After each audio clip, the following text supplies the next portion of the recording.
CIET NCERT द्वारा प्रस्तुत है कक्षा 9 की हिंदी की पूरक ध्वनि पाठ्य पुस्तक कृतिका भाग 1। प्रस्तुत है पाठ 1 इस जल प्रलय में। लेखक फणीश्वर नाथ रेणु। लेखक परिचय। फणीश्वर नाथ रेणु सन 1921 से सन 1977 तक प्रसिद्ध कथाकार फणीश्वर नाथ रेणु का जन्म गांव औराही, हिंगना, जिला पूर्णिया, बिहार में हुआ और स्कूली शिक्षा नेपाल में।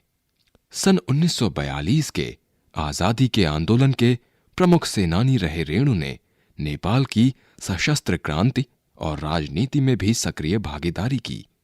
आंचलिक कथाकार के रूप में विख्यात रेणु ने ग्रामीण जीवन का गहन रागात्मक और रसमय चित्र खींचा है।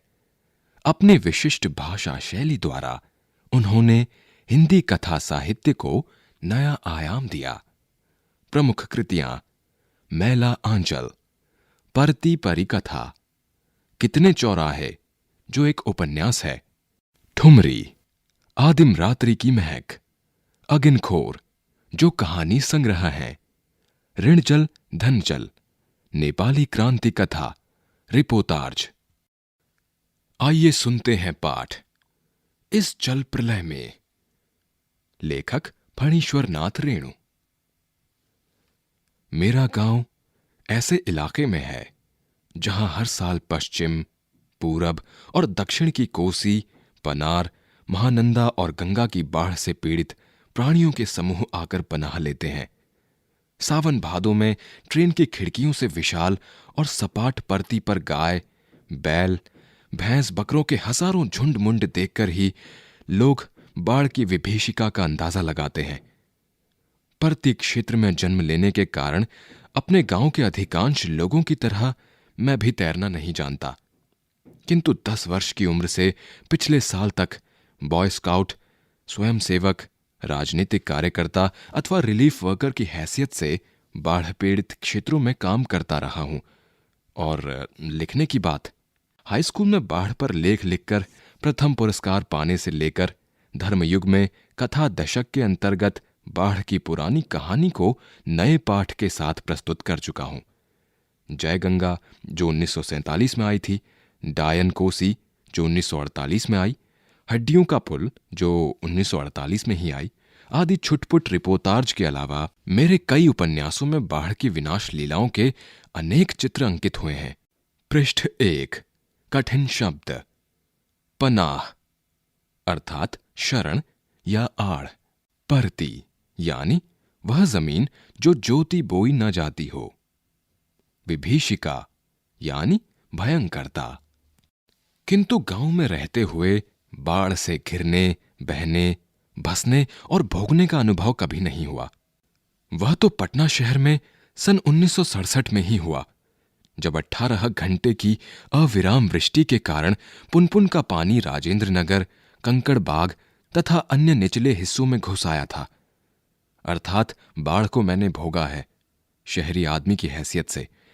इसीलिए इस बार जब बाढ़ का पानी प्रवेश करने लगा, पटना का पश्चिमी इलाका छाती भर पानी में डूब गया, तो हम घर में ईंधन, आलू, मोमबत्ती, दिया सलाई, सिगरेट, पीने का पानी और काम्पोज की गोलियां जमाकर बैठ गए और प्रतीक्षा करने लगे। सुबह सुना राजभवन और मुख्यमंत्री निवास प्लावित हो गया है। दोपहर में सूचना मिली गोलघर जल से घिर गया है। यूं सूचना बांग्ला में इस वाक्य से मिली थी, जानो गोलघर डूबेगे छे। और 5 बजे जब कॉफी हाउस जाने के लिए तथा शहर का हाल मालूम करने के लिए निकला तो रिक्शे वाले ने हंसकर कहा, अब कहां जाइएगा, कॉफी हाउस में तो अबले पानी आ गया होगा। चलो पानी कैसे घुस गया है वही देखना है, कहकर हम रिक्शा पर बैठ गए। साथ में नई कविता के एक विशेषज्ञ, व्याख्याता, आचार्य कवि मित्र थे, जो मेरी अनवरत, अनर्गल, अनगढ़ गद्य में स्वगतोक्ति से कभी बोर नहीं होते हैं। धन्य है। कठिन शब्द। प्लावित अर्थात जिस पर बाढ़ का पानी चढ़ आया हो या जो जल में डूब गया हो। अनवरत यानी निरंतर या लगातार। अनर्गल अर्थात बेतुकी या विचारहीन या मनमानी। अनगढ़ अर्थात बेडौल या टेढ़ा मेढ़ा। स्वगतोक्ति यानी अपने आप में कुछ बोलना। Motor, scooter, tractor, motorcycle, truck, टमटम, साइकिल, रिक्शा पर और पैदल लोग पानी देखने जा रहे हैं। लोग पानी देखकर लौट रहे हैं। देखने वालों की आंखों में, जुबान पर एक ही जिज्ञासा, पानी कहां तक आ गया है? देखकर लौटते हुए लोगों की बातचीत, फ्रेजर रोड पर आ गया क्या, पार कर गया। Shri Krishnapuri, Pataliputra colony, boring road, industrial area का कहीं पता नहीं। अब भट्टाचार्य रोड पर पानी आ गया होगा। छाती भर पानी है। विमेंस कॉलेज के पास डुबाव पानी है। आ रहा है, आ गया, घुस गया, डूब गया, बह गया। हम जब कॉफी हाउस के पास पहुंचे, कॉफी हाउस बंद कर दिया गया था। सड़क के एक किनारे एक मोटी डोरी की शक्ल में गेरुआ झाग फेन में उलझा पानी तेजी से सरकता आ रहा था। मैंने कहा, आचार्य जी, आगे जाने की जरूरत नहीं। वो देखिए, आ रहा है मृत्यु का तरल दूत। आतंक के मारे मेरे दोनों हाथ बरबस जुड़ गए और सभय प्रणाम निवेदन में मेरे मुंह से कुछ अस्फुट शब्द निकले। हां, मैं बहुत कायर और डरपोक हूं। रिक्शा वाला बहादुर है, कहता है, चलिए ना, थोड़ा और आगे। भीड़ का एक आदमी बोला, ए रिक्शा, करंट बहुत तेज है, आगे मत जाओ। मैंने रिक्शे वाले से अनुनय भरे स्वर में कहा, लौटा ले भैया, आगे बढ़ने की जरूरत नहीं। रिक्शा मोड़कर हम अप्सरा सिनेमा हॉल से, जिसमें शो बंद हो गया था, के बगल से गांधी मैदान की ओर चले। पैलेस होटल और इंडियन एयरलाइंस दफ्तर के सामने पानी भर रहा था। पानी की तेज धारा पर लाल हरे नियन विज्ञापनों की परछाइयां सैकड़ों रंगीन सांपों की सृष्टि कर रही थीं। गांधी मैदान की रेलिंग के सहारे हजारों लोग खड़े देख रहे थे। दशहरा के दिन रामलीला के राम के रथ की प्रतीक्षा में जितने लोग रहते हैं, उससे कम नहीं थे। गांधी मैदान के आनंद उत्सव, सभा सम्मेलन और खेलकूद की सारी स्मृतियों पर धीरे धीरे एक गहरिक आवरण आच्छादित हो रहा था। पृष्ठ संख्या 3। कठिन शब्द। अस्फुट अर्थात अस्पष्ट। गैरिक अर्थात गेरुए रंग का। हरियाली पर शनय शनय पानी फिरते देखने का अनुभव सर्वथा नया था।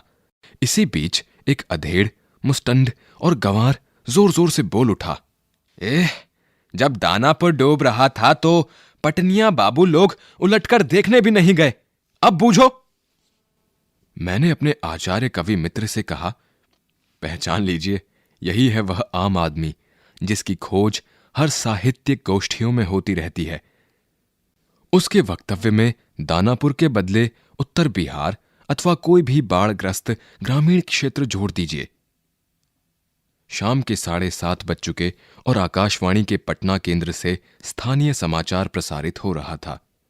पान की दुकानों के सामने खड़े लोग चुपचाप उत्कर्ण होकर सुन रहे थे। पानी हमारे स्टूडियो की सीढ़ियों तक पहुंच चुका है और किसी भी क्षण स्टूडियो में प्रवेश कर सकता है। समाचार दिल दहलाने वाला था। कलेजा धड़क उठा। मित्र के चेहरे पर भी आतंक की कई रेखाएं उभरी, किंतु हम तुरंत ही सहज हो गए, यानी चेहरे पर चेष्टा करके सहजता ले आए, क्योंकि हमारे चारों ओर कहीं कोई परेशान नजर नहीं आ रहा था। पानी देखकर लौटते हुए लोग आम दिनों की तरह हंस बोल रहे थे, बल्कि आज तनिक अधिक ही उत्साहित थे। हां, दुकानों में थोड़ी हड़बड़ी थी। नीचे के सामान ऊपर किए जा रहे थे। रिक्शा, टमटम, ट्रक और टेम्पो पर सामान लादे जा रहे थे। खरीद बिक्री बंद हो चुकी थी। पान वालों की बिक्री अचानक बढ़ गई थी। आसन्न संकट से कोई प्राणी आतंकित नहीं दिख रहा था। पान वाले के आदमकद आईने में उतने लोगों के बीच हमारी ही सूरतें मुहर्रमी नजर आ रही थीं। मुझे लगा अब हम यहां थोड़ी देर भी ठहरेंगे तो वहां खड़े लोग किसी भी क्षण ठठाकर हम पर हंस सकते थे। जरा इन बुज़दिलों का हुलिया देखो। पृष्ठ 4। कठिन शब्द। आच्छादित अर्थात ढका हुआ। उत्कर्ण अर्थात सुनने को उत्सुक। आसन्न यानी पास आया हुआ। क्योंकि वहां ऐसी ही बातें चारों ओर से उछाली जा रही थीं। एक बार डूब ही जाए धनुषकोटि की तरह, पटना लापता ना हो जाए कहीं, सब पाप धुल जाएगा। चलो गोलघर के मुंडे पर ताश की गड्डी लेकर बैठ जाएं। विस्कोमान बिल्डिंग की छत पर क्यों नहीं भाई, यही माकूल मौका है। इनकम टैक्स वालों को इसी मौके पर काले कारोबारियों के घर पर छापा मारना चाहिए। आसामी बामाल। राजेंद्र नगर चौराहे पर मैगजीन कॉर्नर की आखिरी सीढ़ियों पर पत्र पत्रिकाएं पूर्ववत बिछी हुई थीं। सोचा एक सप्ताह की खुराक एक ही साथ ले लूं। क्या क्या ले लूं? हेडली चीज, या एक ही सप्ताह में फ्रेंच या जर्मन सिखा देने वाली किताबें, अथवा योग सिखाने वाली कोई सचित्र किताब। मुझे इस तरह किताबों को उलटते पलटते देखकर दुकान का नौजवान मालिक कृष्णा पता नहीं क्यों मुस्कुराने लगा। किताबों को छोड़ कई हिंदी, बांग्ला और अंग्रेजी सिने पत्रिकाएं लेकर लौटा। मित्र से विदा होते हुए कहा, पता नहीं हम कल कितने पानी में रहें। बहरहाल जो कम पानी में रहेगा वह ज्यादा पानी में फंसे मित्र की सुधि लेगा। फ्लैट में पहुंचा ही था कि जनसंपर्क की गाड़ी भी लाउडस्पीकर से घोषणा करती हुई राजेंद्र नगर पहुंच चुकी थी। हमारे गोलंबर के पास कोई भी आवाज चारों बड़े ब्लॉकों की इमारतों से टकराकर मंडराती हुई 4 बार प्रतिध्वनित होती है। सिनेमा अथवा लॉटरी की प्रचार गाड़ी यहां पहुंचते ही भाइयों पुकार कर एक क्षण के लिए चुप हो जाती है। पुकार मंडराती हुई प्रतिध्वनित होती है, भाइयों भाइयों भाइयों। एक अलमस्त जवान रिक्शा चालक है जो अक्सर रात के सन्नाटे में सवारी पहुंचाकर लौटते समय इस गोलंबर के पास अलाप उठता है, सुन मेरे बंधु रे ए न सुन मोरे मितवाय।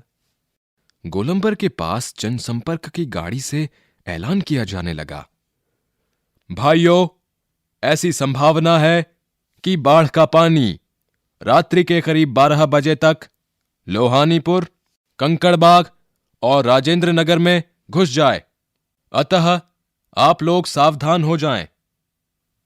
प्रतिध्वनि, सावधान हो जाएं, सावधान हो जाएं। पृष्ठ संख्या 5। कठिन शब्द। धनुषकोटि अर्थात एक स्थान का नाम। मैंने गृह स्वामिनी से पूछा, गैस का क्या हाल है? बस उसी का डर है, अब खत्म होने वाला है। असल में सिलेंडर में मीटर ऊटर की तरह कोई चीज नहीं होने से कुछ पता नहीं चलता, लेकिन अंदाज है कि 1 या 2 दिन। कोयला है, स्टोव है, मगर किरासन एक ही बोतल। फिलहाल बहुत है। बाढ़ का भी यही हाल है। मीटर ऊटर की तरह कोई चीज नहीं होने से पता नहीं चलता कि कब आ धमके। मैंने कहा। सारे राजेंद्र नगर में सावधान सावधान ध्वनि कुछ देर गूंजती रही। ब्लॉक के नीचे की दुकानों के सामान हटाए जाने लगे। मेरे फ्लैट के नीचे के दुकानदार ने पता नहीं क्यों इतना कागज इकट्ठा कर रखा था, एक अलाव लगाकर सुलगा दिया। हमारा कमरा धुएं से भर गया। सारा शहर जगा हुआ है। पश्चिम की ओर कान लगाकर सुनने की चेष्टा करता हूं। हां, पीर मुहानी या सालिमपुरा अहरा अथवा जनक किशोर नवल किशोर रोड की ओर से कुछ हलचल की आवाज आ रही है। लगता है 1-1:30 बजे रात तक पानी राजेंद्र नगर पहुंचेगा। सोने की कोशिश करता हूं, लेकिन नींद आएगी भी नहीं। काम्पोज की टिकिया भी नहीं। कुछ लिखूं, किंतु क्या लिखूं? कविता? शीर्षक बाढ़, आकुल प्रतीक्षा। धत! नींद नहीं, स्मृतियां आने लगीं एक एक कर, चलचित्र के बेतरतीब दृश्यों की तरह। 1947, मनिहारी, जो तब पूर्णिया में और अब कटिहार जिले के इलाके में है। गुरुजी स्वर्गीय सतीनाथ बहादुरी के साथ गंगा मैया की बाढ़ से पीड़ित क्षेत्र में हम नाव पर जा रहे हैं। चारों ओर पानी ही पानी। दूर एक द्वीप जैसा बालूचर दिखाई पड़ा। हमने कहा, वहां चलकर जरा चहलकदमी करके टांगे सीधी कर लें। बहादुरी जी कहते हैं, किंतु सावधान, ऐसी जगहों पर कदम रखने के पहले यह मत भूलना कि तुमसे पहले ही वहां हर तरह के प्राणी शरणार्थी के रूप में मौजूद मिलेंगे। और सचमुच चींटी चींटे से लेकर सांप बिच्छू और लोमड़ी सियार तक यहां पनाह ले रहे थे। बहादुरी जी की हिदायत थी, हर नाव पर पका ही घाव, यानी पानी में पैर की उंगलियां सड़ जाती हैं, तलवों में भी घाव हो जाता है, उसकी दवा, दिया सिलाई की डिबिया और किरासन तेल रहना चाहिए। और सचमुच हम जहां जाते, खाने पीने की चीज से पहले पका ही घाव की दवा और दिया सलाई की मांग होती। 1949, उस बार महानंदा की बाढ़ से घिरे बापसी थाना के एक गांव में हम पहुंचे। हमारी नाव पर रिलीफ के डॉक्टर साहब थे। गांव के कई बीमारों को नाव पर चढ़ाकर कैंप में ले जाना था। एक बीमार नौजवान के साथ उसका कुत्ता भी कुई कुई करता हुआ नाव पर चढ़ आया। डॉक्टर साहब कुत्ते को देखकर भीषण भयभीत हो गए और चिल्लाने लगे, अरे रे रे रे, कुकुर नहीं, कुकुर नहीं, कुकुर को भगाओ। बीमार नौजवान छप से पानी में उतर गया। हमार कुकुर नहीं जाएगा तो हम हूं नहीं जाएगा। फिर कुत्ता भी छपाक पानी में गिरा। हमारा आदमी नहीं जाएगा तो हम हूं नहीं जाएगा। परमान नदी की बाढ़ में डूबे हुए एक मुसहरी, यानी मुसहरों की बस्ती में हम राहत बांटने गए। खबर मिली थी वे कई दिनों से मछली और चूहों को झुलसाकर खा रहे हैं, किसी तरह जी रहे हैं। किंतु टोले के पास जब हम पहुंचे तो ढोलक और मंजीरा की आवाज सुनाई पड़ी। जाकर देखा, एक ऊंची जगह मचान बनाकर स्टेज की तरह बनाया गया है। बलवाही नाच हो रहा था। लाल साड़ी पहनकर काला कलूटा नटुआ दुल्हन का हाव भाव दिखला रहा था, यानी वह धानी है। घरनी यानी धानी घर छोड़कर मायके भागी जा रही है और उसका घरवाला यानी पुरुष उसको मनाकर राह से लौटाने गया है। इस पद के साथ ही ढोलक पर द्रुत ताल बजने लगा। धागिड़ गिड़ चा कह के चकधुम चा कह के चकधुम चकधुम चकधुम। पृष्ठ संख्या 7। कठिन शब्द। मुसहरी अर्थात एक जाति जो दोने पत्तलें आदि बनाने का काम करती है। बलवाही अर्थात एक प्रकार का लोक नृत्य। कीचड़ पानी में लथपथ भूखे प्यासे नर नारियों के झुंड में मुक्त खिलखिलाहट लहरें लेने लगती है। हम रिलीफ बांटकर भी ऐसी हंसी उन्हें दे सकेंगे क्या? शास्त्री जी, आप कहां हैं? बलवाही नाच की बात उठते ही मुझे अपने परम मित्र भोला शास्त्री की याद हमेशा क्यों आ जाती है। यह एक बार 1937 में सिमरवनी शंकरपुर में बाढ़ के समय नाव को लेकर लड़ाई हो गई थी। मैं उस समय बालचर यानी बॉय स्काउट में था।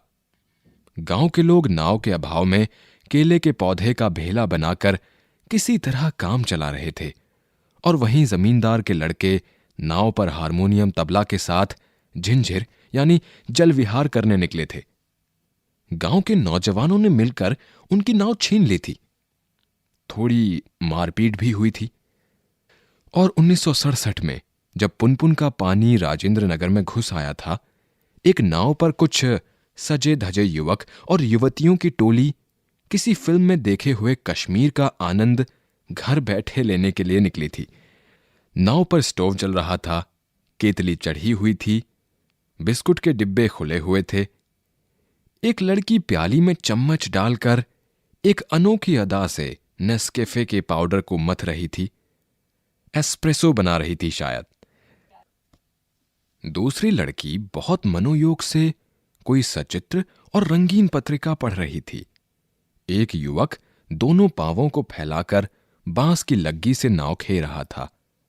दूसरा युवक पत्रिका पढ़ने वाली लड़की के सामने अपने घुटने पर कोहनी टेक कर कोई मनमोहक डायलॉग बोल रहा था। पूरे वॉल्यूम में बजते हुए ट्रांजिस्टर पर गाना आ रहा था। हवा में उड़ता जाए मुरा लाल दुपट्टा मलमल का, हो जी हो जी।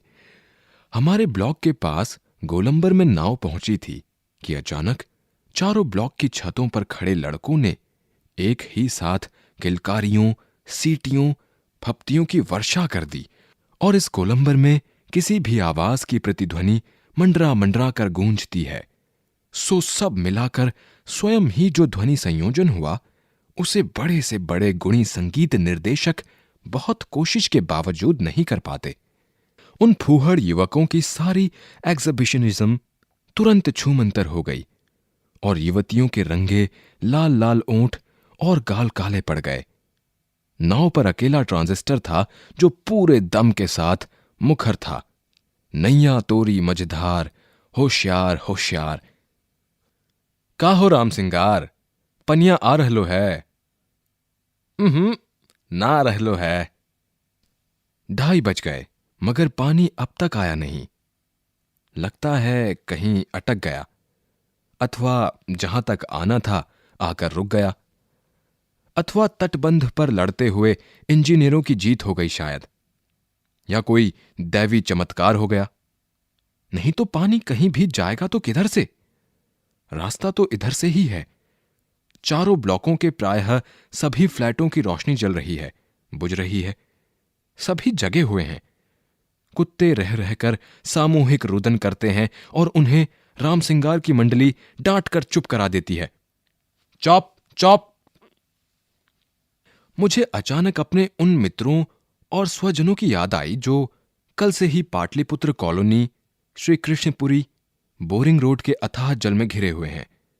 जितेंद्र जी, विनीता जी, बाबू भैया, इंदिरा जी, पता नहीं कैसे हैं, किस हाल में हैं वे।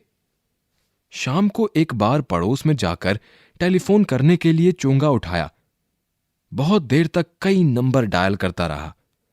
उधर सन्नाटा था एकदम, कोई शब्द नहीं, टुंग फुंग कुछ भी नहीं। बिस्तर पर करवट लेते हुए फिर एक बार मन में हुआ, कुछ लिखना चाहिए। लेकिन क्या लिखना चाहिए? कुछ भी लिखना संभव नहीं, और क्या जरूरी है कि कुछ लिखा ही जाए? नहीं, फिर स्मृतियों को जगाऊं तो अच्छा। पिछले साल अगस्त में नरपतगंज थाना चकरदाहा गांव के पास छाती भर पानी में खड़ी एक आसन्न प्रसवा हमारी ओर गाय की तरह टुकुर टुकुर देख रही थी। नहीं, अब भूली बिसरी याद नहीं। बेहतर है आंखें मूंद कर सफेद भेड़ों के झुंड देखने की चेष्टा करूं। उजले उजले सफेद भेड़, सफेद भेड़ों के झुंड, झुंड, किंतु सभी उजले भेड़ अचानक काले हो गए। पृष्ठ संख्या 9। कठिन शब्द। एग्जिबिशनिज्म अर्थात प्रदर्शनवाद। आसन्न प्रसवा अर्थात जिसे आजकल में ही बच्चा होने वाला हो। बार बार आंखें खोलता हूं, मूंदता हूं, काले को उजला करना चाहता हूं। भेड़ों के झुंड भूरे हो जाते हैं। उजले भेड़, उजले भेड़, काले भूरे, किंतु उजले उजले गेहुए रंग के भेड़। ओई घाखो ऐशे गेछे जौल। झकझोर कर मुझे जगाया गया। घड़ी देखी, ठीक 5:30 बज रहे थे। सवेरा हो चुका था। आ रहलो है पनिया, पानी आगे लो। हो राम सिंगार, हो मोहन, रामचंद्र, अरे हो। आंखें मलता हुआ उठा। पश्चिम की ओर थाना के सामने सड़क पर मोटी डोली की शक्ल में, मुंह में झाग फेन लिए पानी आ रहा है, ठीक वैसा ही जैसा शाम को कॉफी हाउस के पास देखा था। पानी के साथ साथ चलता हुआ, किलोल करता हुआ बच्चों का एक दल। उधर पश्चिम दक्षिण कोने पर दिनकर अतिथिशाला से और आगे भंगी बस्ती के पास बच्चे कूद क्यों रहे हैं?